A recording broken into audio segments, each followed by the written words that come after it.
ये भारतीय रियासत राजस्थान के मनाजिर हैं, जहां सरकारी सरपरस्ती में हिंदुत्व दहशतगर्दों ने मुसलमानों की दुकानों और घरों को नजर आतिश कर दिया। मुसलमानों की इमलाक पर हिंदू बलवाइयों के हमलों के बाद बीजेपी के रहनुमाओं की तरफ से बिला रोक टोक मुसलमानों के खिलाफ नफरत अंगेज बयानात का सिलसिला जारी है। जब प्रशासन को ये पता था कि इस तरीके से एक रैली निकलेगी, रैली के अंदर कुछ उपद्रवी तत्व होंगे और जानबूझकर वो इस तरीके के उकसावे भरे नारे लगाएंगे, वहां अभद्र गाने चलाएंगे और जिसकी वजह से तनाव पैदा हो सकता है। जब वहां प्रशासन के लोग मौजूद थे तो उन्हें तत्काल प्रभाव से सबसे पहले उस डीजे को बंद करवाना चाहिए था। जो नारे लगा रहे थे उन लोगों को रोकना चाहिए था। प्रशासन ने कोई इंटरफेरेंस नहीं किया, कोई रोक टोक नहीं की और उसका नतीजा हम देख रहे हैं कि क्या हालत हो रही है।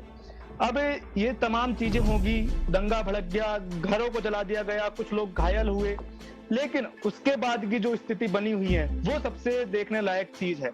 हम देख रहे हैं कि जो विपक्ष का दल है राजस्थान का, उसके नेता किस तरीके से राजस्थान के अंदर कम्युनल वायलेंस करने की कोशिश कर रहे हैं, लगातार कम्युनल ट्वीट कर रहे हैं। भारत में इंसानी हुकूक के कारकुनों का कहना है कि हिंदुत्व के पैरोकार एक के बाद एक अकलियत को निशाना बनाने की पॉलिसी पर अमल पैरा हैं और ये सब कुछ सियासी फवायद हासिल करने के लिए एक सोचे समझे मंसूबे के तहत किया जा रहा है। आज भी जो पूरा का पूरा प्रयास चल रहा है, इसका मकसद दरअसल क्या है? मकसद ये सिर्फ इतना ही नहीं है कि वो मुसलमानों को डरा रहे हैं, वो मुसलमानों के बाद अगला नंबर किसका होगा? क्योंकि फासिस्ट फोर्सेस का जो मकसद होता है उसमें ये होता है कि एक एनिमी वो हमेशा रखेंगे, मुसलमान के बाद दलित होंगे, उसके बाद आदिवासी होंगे। तो ये धीरे धीरे इस तरीके की टेंडेंसी चल रही है और इसका पॉलिटिकली जो माइलेज हम लोग देख रहे हैं कि किस तरीके से जो है बीजेपी लेने की कोशिश करती रही है पिछले दिनों और अभी भी वो कर रही है।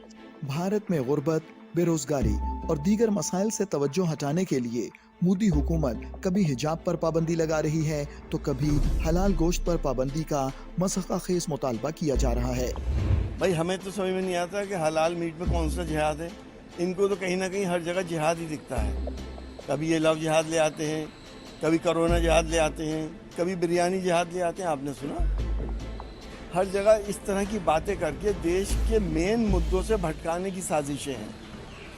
जब देश का ना विकास हो रहा, ना रोज़गार मिल रहा, महंगाई पे काबू नहीं पा रहे, पेट्रोल डीजल की कीमतें आसमानों पे पहुंच रही हैं, उसके बाद महंगाई कितनी बढ़ेगी? तो ये सिर्फ ध्यान भटकाने के लिए इस तरह की बात की जा रही है। तज्जियाकारों का कहना है कि भारत में हिंदुत्व दहशतगर्द तंजीमों के बढ़ते हुए मजालिम अकलियतों में भारत के खिलाफ नफरत में इजाफे का बायस बन रहे हैं और यही नफरत भारत के वजूद के लिए बड़ा खतरा बन जाएगी।